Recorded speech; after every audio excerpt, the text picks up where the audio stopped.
एक चीज मैं जानना चाहूंगी, आपको सोशल मीडिया से इतना ऐतराज क्यों है? आप खुद भी सोशल मीडिया पर नहीं रहते हैं और मैंने अक्सर आपको सुना है जी। आप लोगों को भी, युवा यहाँ पर बैठे हुए हैं जो अक्सर मोबाइल से चिपककर social media, Facebook, Twitter, WhatsApp, उससे आप इन्हें भी दूर रहने की हिदायत देते हैं, ऐसा क्यों? देखिए, मैं ये कहता हूं, इससे पाएंगे क्या? शाम तक क्या पाएंगे?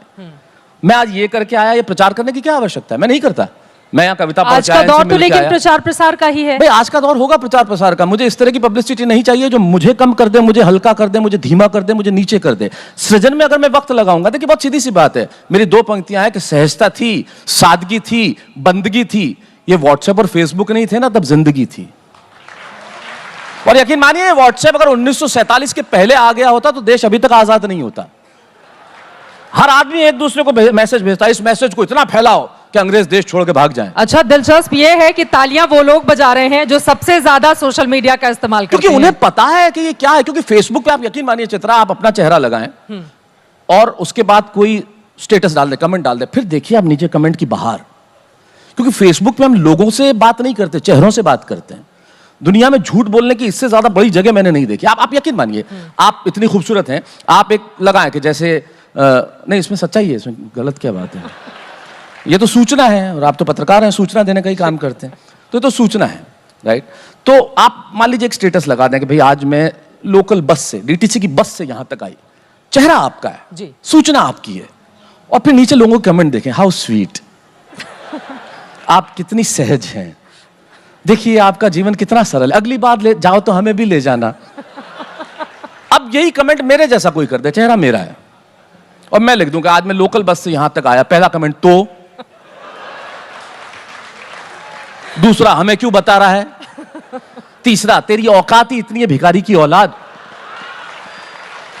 हम चेहरे देख के कमेंट्स बदल लेते हैं।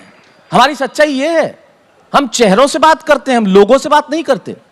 तो जब आप जिस जगह पे लोगों से बात करते ही नहीं है, उस जगह पे रहने का फायदा क्या है? बहुत महत्वपूर्ण, ये बड़ा महत्वपूर्ण। आप यकीन मानिए, आजकल के बच्चे, आप इंसानों से दूर होते चले जाएंगे। यकीन मानिए, इंसानों से नजदीक रहना सीखिए, मशीनों से थोड़ा दूर हो जाइए तो संस्कृति बची रहेगी।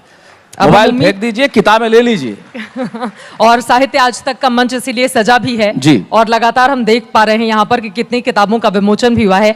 आगे बढ़ते हुए एक और, इसके पहले मैं आगे बढ़ूं लेकिन फिर से आपको मोबाइल की दुनिया में लौटा कर ले आती हूँ। वो चंद पंक्तियां जब पिता एक कमरे में होता है और बेटा दूसरे कमरे में, और दोनों एक दूसरे से व्हाट्सएप पर बात कर रहे होते हैं। हमारे पिता तो व्हाट्सएप पे, हम तो किसी स्तर में उनसे बात नहीं कर सकते, क्योंकि मेरे पिताजी बहुत पिताजी किस्म के पिताजी हैं। मतलब यकीन मानिए, इस तरह के पिताजी हैं।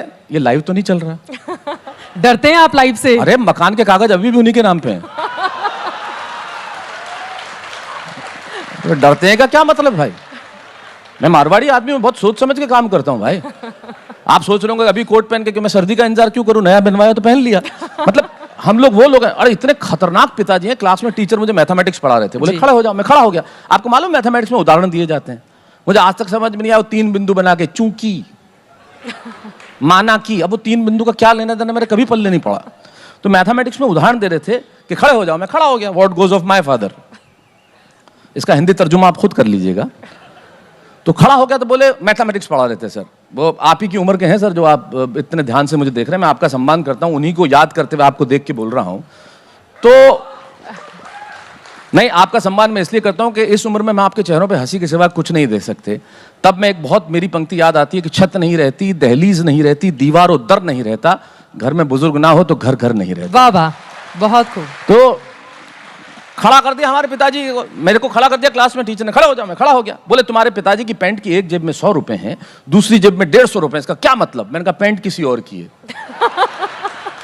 मैं जानता हूं वह क्या हो सकता है। अरे बोले नहीं, गणित पढ़ा रहा हूं, पिताजी 100 इधर से देते हैं, 150 इधर से देते हैं, इसका क्या मतलब? मैंने कहा बाप किसी और का है।